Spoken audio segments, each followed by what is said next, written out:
ఇల్లేమో దూరం, అసలే చీకటి గాఢాంధకారం, కారంతా గతుకులు, చేతిలో దీపం లేదు, కానీ గుండెల నిండా ధైర్యం ఉంది. ఈ వీడియో చూడని వారు ఎవరు ఉండరు. 2014 మార్చి 14న జనసేన పార్టీ ప్రారంభోత్సవ సభలో పవన్ కళ్యాణ్ గారు మాట్లాడిన మాటలు అప్పట్లో ఒక సెన్సేషన్. ఇప్పటికీ ఆ స్పీచ్ చూస్తే చాలా మోటివేషన్ అండ్ హై వస్తుంది.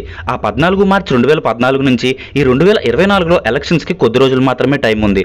సో ఈ 10 ఏళ్లలో పవన్ కళ్యాణ్ అసలు ప్రజలకు ఏం చేశాడు, రాష్ట్రానికి ఏం చేశాడు, ముఖ్యంగా ఈ వీడియో చూస్తున్న నీకు ఏమైనా ఉపయోగం ఉందా, అసలు నువ్వెందుకు జనసేనకు ఓటు వేయాలి? సో ఈ వీడియోలో మనం అదే తెలుసుకుందాం. ఈ వీడియోలో జనసేనకి ఆపోజిట్ పార్టీ అయిన వైసీపీ పార్టీ మీద కానీ, అలాగే మరో ప్రతిపక్ష పార్టీ అయిన టీడీపీ పార్టీ మీద కానీ ఎటువంటి ట్రోల్స్ ఉండవు. ఇది ఒక ఇన్ఫర్మేటివ్ వీడియో మాత్రమే. అది 2008 ఆగస్టు 2 చిరంజీవి గారు ప్రజారాజ్యం పార్టీ పెట్టిన రోజు. కొద్ది రోజులకే పవన్ కళ్యాణ్ కూడా ఆ పార్టీ తరపున చిరంజీవికి సపోర్ట్ చేస్తూ క్యాంపెయిన్ కూడా చేశారు.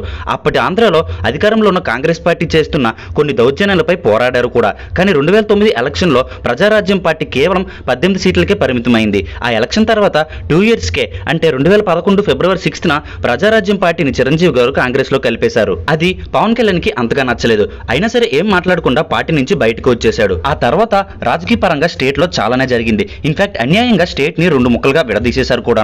అలా ఆ తర్వాత 2014 ఎలక్షన్స్ కూడా వచ్చేసాయి. కరెక్ట్ గా ఎలక్షన్ కి కొద్ది రోజుల ముందే 2014 మార్చి 14న పవన్ కళ్యాణ్ జనసేన అని ఒక కొత్త పార్టీని పెట్టారు. దాంతో అప్పుడు అందరూ ఆ 2014 ఎలక్షన్ లో జనసేన పార్టీ తరపు నుంచి పవన్ కళ్యాణ్ గారు పోటీ చేస్తారు అనుకున్నారు. కానీ అలా జరగలేదు. స్టేట్ కి ఒక కొత్త గవర్నమెంట్ రావాలనే ఒక ఉద్దేశంతోనే అప్పటి అపోజిషన్ పార్టీ అయిన టీడీపీకి అలాగే సెంట్రల్ లో బీజేపీకి సపోర్ట్ చేస్తూ వాళ్ళ గెలుపుకి కీలకమైన పాత్ర పోషించారు పవన్ కళ్యాణ్. ఆ ఎలక్షన్ తర్వాత 2 ఇయర్స్ గడిచిపోయినా సరే అతను సపోర్ట్ తో అధికారంలోకి వచ్చిన పార్టీలు ప్రజలకు ఇచ్చిన హామీలు నెరవేర్చకపోవడంతో వాళ్ళకి కూడా ఎదురు నిలబడ్డాడు పవన్ కళ్యాణ్.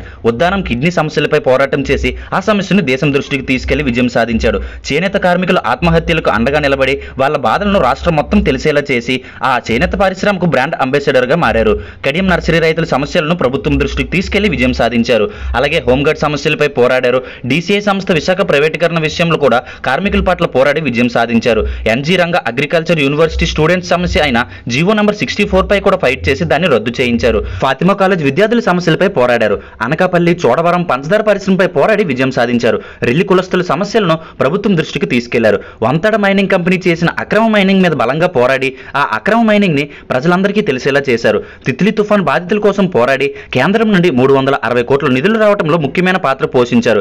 ఇంకా మృత్యుకారులు, నిరుద్యోగులు, సోంపేట వెట్లాండ్స్, జిందాల్ భూమి, సెట్టిపల్లి రైతులు, కాకినాడ హోప్ ఐలాండ్, అనంతపురం రైతు సమస్యలు, మెట్టూరు గ్రామ ప్రజల సమస్యలు, ఇలా వీటన్నింటిపైన కూడా చాలా రోజుల పాటు డాక్యుమెంటరీ చేసి ఆ సమస్యలన్నింటిపై పోరాడి అవన్నింటినీ ప్రభుత్వం దృష్టికి తీసుకెళ్లేలా చేశాడు. అలాగే గుంటూరులో డయేరియా సమస్యపై పోరాడారు. అలాగే అప్పుడు అతి ముఖ్యమైన హాట్ టాపిక్స్ రాజధాని భూములపై, అలాగే ఏపీకి రావాల్సిన స్పెషల్ స్టేటస్, ఈ 2 టాపిక్స్ పై కూడా చాలా గట్టిగా పోరాడారు. ఇంకా కొన్ని అనాథాశ్రమాలకు, కొందరు పేదలకు ధన సహాయం కూడా చేశారు. ఒక పర్ఫెక్ట్ అపోజిషన్ పార్టీ ఎలా ఉండాలి, తను అధికారంలో లేకపోతేనే తన సొంత డబ్బుతోనే తన ఇన్ఫ్లుయెన్స్ తోనే ఇంత చేస్తే తను పార్టీ అధికారంలోకి వస్తే ప్రజలకు ఎంతవరకు మంచి చేస్తాడు అనేది నిరూపించాడు. ముఖ్యంగా యువతను రాజకీయం వైపు ఆలోచించేలా చేశాడు. సో అలా ఫైనల్ గా ప్రజా సమస్యలపై పోరాడుతూనే ఉన్నాడు. అలా 2019 ఎలక్షన్స్ కూడా వచ్చేసాయి. ఈసారి జనసేన పార్టీ ఏ పార్టీకి సపోర్ట్ చేయకుండా తనే సొంతంగా ఎలక్షన్ లో పోటీ చేసింది. కానీ ఎవరూ ఊహించలేనట్టుగా జనసేన పార్టీ ఘోరంగా ఓడిపోయింది. గెలిచిన ఆ ఒక్క పర్సన్ కూడా కొద్ది రోజులకే వైసీపీ పార్టీలో కలిసిపోయాడు. యాక్చువల్లీ అది పెద్ద షాకింగ్ మూమెంట్. ఎందుకంటే ఏమీ ఆశించకుండా రాష్ట్ర బాగు కోసం అప్పటి టీడీపీకి సపోర్ట్ చేశాడు. కానీ రాష్ట్ర అభివృద్ధిపై వాళ్ళ నిర్లక్ష్యం చూసి బీజేపీ ఇంకా టీడీపీతోనే పోరాటం చేశాడు. సినిమాలకి దూరంగా ఉంటూ తన సొంత డబ్బుతోనే ఎందరికో సాయం చేశాడు. ఇంత చేసిన ఆ మనిషికి ఇంత ఘోర పరాజయం అసలు ఎవరూ ఎక్స్పెక్ట్ చేయలేదు. నాకైతే సినిమా వేరు రాజకీయం వేరు అని నిరూపించిన సంఘటన అది. పవన్ కళ్యాణ్ కి కూడా ఇన్ఫాక్ట్ రాజకీయ పరంగా ప్రజల ఆలోచన విధానం గురించి అప్పుడే తెలుసుంటది. అంత దారుణంగా ఓడిపోయినా సరే, ఎవరేమనుకున్నా సరే మళ్ళీ ప్రజా సమస్యలపై పోరాటం స్టార్ట్ చేశారు. నిన్నటి కన్నా రేపు మిన్నగుండాలి, మన తల రాతకు మనమే బాధ్యులం. గుమ్మడి గొంతుగా ప్రశ్నిస్తేనే మన వ్యవస్థలో మార్పు తేగలం. వైజాగ్లో ఇసుక సమస్యపై ఒక లాంగ్ మార్చ్ ర్యాలీ స్టార్ట్ చేసి కూలి పని చేసుకునే వారికి అండగా నిలబడ్డాడు. మహిళలపై జరుగుతున్న మానభంగాలు, అలాగే అనుమానాస్పదంగా జరుగుతున్న కొన్ని హత్యలపైన కూడా పవన్ కళ్యాణ్ ప్రశ్నించారు. కోవిడ్ టైంలో డాక్టర్ కె సుధాకర్ గారికి జరిగిన అన్యాయం గురించి కూడా స్పందించారు. అలాగే ఆంధ్రాలో హిందూ దేవాలయాలపైన, వాటి ఆస్తులపైన జరుగుతున్న అక్రమాలపై నోరు విప్పిన మొట్టమొదటి పొలిటీషియన్ కూడా పవన్ కళ్యాణే. ఈవెన్ బీజేపీ కూడా ఎప్పుడు ఈ టాపిక్ గురించి మాట్లాడలేదు. ఎందుకంటే ఆ టాపిక్ ఒక రిలీజియస్ టాపిక్. సో నువ్వు ఒక రిలీజియన్ కి సపోర్ట్ చేస్తూ మాట్లాడుతున్నావంటే నీకు వేరే రిలీజియన్ ఓట్స్ ఆటోమేటిక్గా తగ్గిపోతాయి. అయినా సరే అంత ధైర్యంగా ఆ టాపిక్ని ప్రజల దృష్టికి తీసుకొచ్చాడు.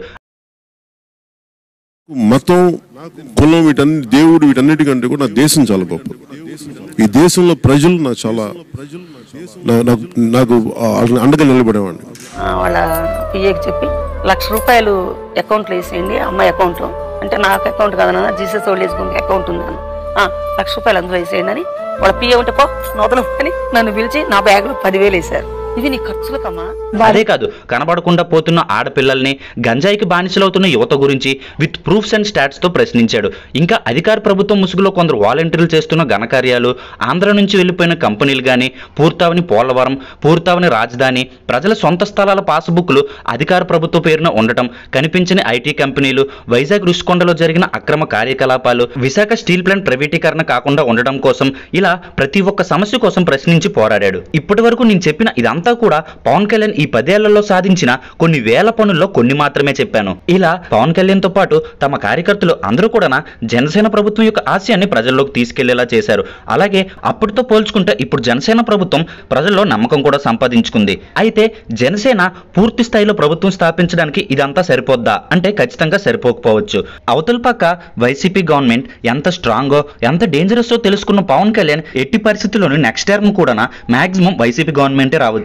సో దాన్ని దృష్టిలో ఉంచుకొని పార్టీల భేదం, కులం భేదం వల్ల ప్రజల ఓట్లు చీలిపోకూడదు అనే ఒకే ఒక కారణంతో పొత్తు పెట్టుకొని రాష్ట్ర రాజకీయాల్లోనే పవన్ కళ్యాణ్ ఒక చిన్న నిప్పురవ్వ అంటించాడు. ఆ తర్వాత కొద్ది రోజులకే ఈ పొత్తులో బీజేపీ కూడా వచ్చేలా చాలా కృషి చేశాడు. ఏది ఏమైనా సరే ఈ 2024 ఎలక్షన్ లో వైసీపీ లాంటి స్ట్రాంగ్ సైడ్ కి ఒక స్ట్రాంగ్ కూటమి అనేది తయారైంది. అలాగే మరోపక్క పవన్ కళ్యాణ్ తన ప్రజా సమస్య పోరాటం ఆపలేదు. వారాహి యాత్ర అనే పేరుతోటి ప్రజల సమస్యలపై పోరాడుతూనే ఉన్నాడు. మరి ప్రజల గురించి ఇంత పోరాడుతూ ఇంత మంచి చేసిస్తుంటే అవతల అపోజిషన్ పార్టీ ఊరుకోరుగా. ఒక్కసారి ఈ ఆర్జీవీ ట్వీట్ చూడండి, ఈ డేట్ కూడా చూడండి ఎప్పటిదో. ఇలాంటి వ్యక్తిని కూడా పవన్ కళ్యాణ్ కి అగనెస్ట్ గా మార్చి ఆర్జీవీ అనే కాదు, కత్తి మహేష్ అని, శ్రీరెడ్డి అని, తన ఫ్రెండ్ ఆలీ అని, లేదా పోసాని గాని, ఇలా చాలా మంది ఆర్టిస్టులను చాలా రకాలుగా పవన్ కళ్యాణ్ కి అగనెస్ట్ గా నిలబెట్టి నానా రకాల మాటలు అనిపించారు. చివరికి ఒకప్పుడు పవన్ కళ్యాణ్ తో ఫోటో దిగితే చాలు అనుకునే మనుషులు కూడా నానా రకాల కామెంట్లు చేస్తున్నారు. పవన్ కళ్యాణ్ ప్రజలకు సంబంధించి, రాష్ట్రానికి సంబంధించి ఏ ప్రశ్న అడిగినా సరే 3 పెళ్లిళ్ళు అంటూ అసభ్యంగా మాట్లాడేవారు. ఇంకా ప్యాకేజీ స్టార్ అని, దత్తపుత్రుడని ఇలా చాలా మాటలు మాట్లాడేవారు. కానీ పవన్ కళ్యాణ్ లాగా వారు దేనికి కూడా ప్రూఫ్స్ చూపించలేకపోయారు. అలాగే పవన్ కళ్యాణ్ ని సభలకు వెళ్లకుండా హోటల్స్ లోనే బంధించడం, రోడ్స్ బ్లాక్ చేసేయడం, మీటింగ్స్ కి పర్మిషన్ ఇవ్వకపోవడం, మీటింగ్స్ జరుగుతున్నప్పుడు లైట్స్ ఆపేయడం, ఇలా చాలానే జరిగాయి. ఇలా ఎన్నో చేస్తున్నా సరే అవన్నీ తట్టుకొని నిలబడ్డాడు. ప్రజా సమస్యలపై అధికార ప్రభుత్వాన్ని తను అడగాల్సిన ప్రశ్నలన్నీ అడిగేవాడు. ప్రజలు ఆలోచించేలా చేశాడు. ఈ వారసత్వ రాజకీయాలు, కుల రాజకీయాలు కాకుండా రేపు పొద్దున్న నీ బిడ్డ ఫ్యూచర్ కోసం నువ్వు ఓటువే అని ప్రజల్లో చైతన్యం నింపాడు. ప్రజల పేరు చెప్పుకుని ఆస్తులు కూడబెట్టుకునే రాజకీయ నాయకులు చాలా మందే ఉన్నారు. కానీ ప్రజల కోసం తన ఆస్తుల్ని అమ్మే రాజకీయ నాయకుడు పవన్ కళ్యాణ్ మాత్రమే. ఇంకా ఒక ముక్కలో చెప్పాలంటే ఈ 5 ఇయర్స్ అధికార పార్టీకి ధీటుగా ఒక సపరేట్ గవర్నమెంటే నడిపాడు అని చెప్పాలి. ఇక్కడ నేను ఏ రాజకీయ నాయకులను కించపరచాలని కాదు, కానీ మీరు బాగా అబ్జర్వ్ చేస్తే కొందరు రాజకీయ నాయకులు బ్యాక్వర్డ్ క్యాస్ట్ అంటే ఏదోలా చూస్తారు. కానీ అలాంటి ప్లేసుల్లో కూడా ఈయన తేడా లేకుండా ఉంటారు.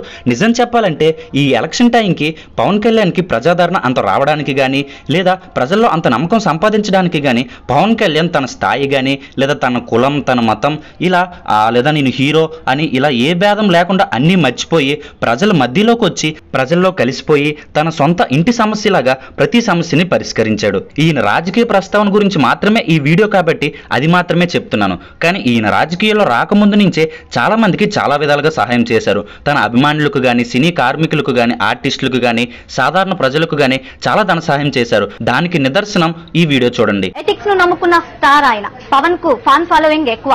నమ్ముకున్న సిద్ధాంతం కోసం కోట్లు వద్దనుకుంటున్నాడు ఈ 5 బ్రాండ్ హీరో. కష్టాల్లో ఉన్న వాళ్లను ఆదుకుంటాడని ఇండస్ట్రీలో టాక్. కోట్లాది రూపాయల రెమ్యునరేషన్ కాదని, జనం శ్రేయస్సే ముఖ్యమని డిసైడ్ అయిపోయాడు ఈ 5 బ్రాండ్ హీరో. మరి అప్పటి సాక్షి మీడియాకి ఈ పవన్ కళ్యాణ్ అంత మంచి మనిషి అయినప్పుడు ఇప్పుడు ఎందుకో మరి నచ్చట్లేదు. సో ఇక ఇదంతా పక్కన పెడితే అతి కొద్ది రోజుల్లోనే ఈ ఎలక్షన్స్ దగ్గరలో ఉన్నాయి కాబట్టి ఈ 2024 ఎలక్షన్స్ లో ఒకవేళ పవన్ కళ్యాణ్ మళ్ళీ ఓడిపోతే ఏంటి, రాజకీయాల నుంచి వెళ్ళిపోతాడా? 2019, 2024 ఎలక్షన్ మధ్యలోనే పవన్ కళ్యాణ్ 200 కోట్లకు పైగా మనీ సహాయం చేశాడు. అంతకుముందు ఏ రాజకీయ పదవిలో ఉండి కూడబెట్టింది కాదు, అక్రమంగా సంపాదించింది కాదు. తన వృత్తి అయిన సినిమాలు చేసుకుంటూ తన సొంత డబ్బుని సహాయం సహాయం చేశారు. సో ఇకపై కూడా అదే చేస్తారు. ఇంకా సూటిగా ఒక్క మాటలో చెప్పాలంటే ఒకవేళ గెలిస్తే తన ప్రభుత్వం ద్వారా రాష్ట్రానికి ప్రజలకు ఏం చేయాలో అది చేస్తాడు. ఓడిపోతే తన సొంతంగా ఏం చేయగలడో అది చేస్తాడు.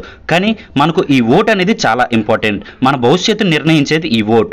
ఒకప్పట్ల మన తాతల కాలంలో వారసత్వ కుల మత రాజకీయాల్లాగా ఓట్స్ వేయకండి. కాలం మారుతుంది, మన ఆలోచన విధానం కూడా మారాలి. So choose wisely. సో ఇదే ఫ్రెండ్స్ ఇవాళ వీడియో. ఈ వీడియో కానీ మీకు నచ్చితే లైక్ చేయండి. అలాగే ఈ వీడియోని మీ ఫ్రెండ్స్ అండ్ ఫ్యామిలీకి షేర్ చేసి మన ఈ ఛానల్కి సపోర్ట్ చేయండి. మీరు ఇంకా మన ఛానల్ సబ్స్క్రైబ్ చేసుకోకపోతే కింద రెడ్ కలర్లో కనిపిస్తున్న సబ్స్క్రైబ్ బటన్ పై క్లిక్ చేసి పక్కన ఉన్న బెల్ ఐకాన్ని యాక్టివేట్ చేసుకోండి.